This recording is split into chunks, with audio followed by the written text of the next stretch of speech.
It's not uncommon to hear comparisons made between the Marshall Aid Plan at the end of after the end of the Second World War and the Belt and Road Initiative. And I think this is understandable because they were both extremely ambitious.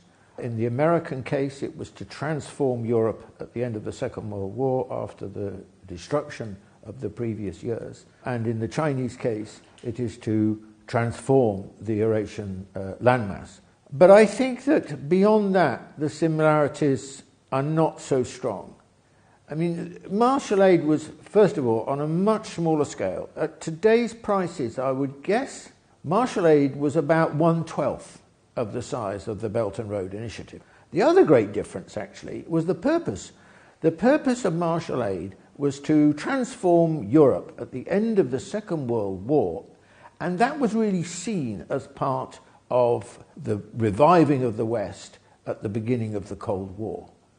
Now, Belt and Road is something completely different. Belt and Road is aimed at, of course, the largest landmass in the world, the Eurasian landmass, which is overwhelmingly populated by people in developing countries, many of whom are quite poor.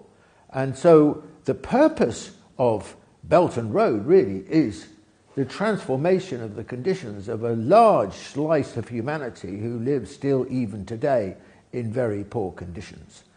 So the geopolitical nature of the two projects is very different. Marshall Aid, the beginning of the Cold War. Belt and Road Initiative, the transformation of the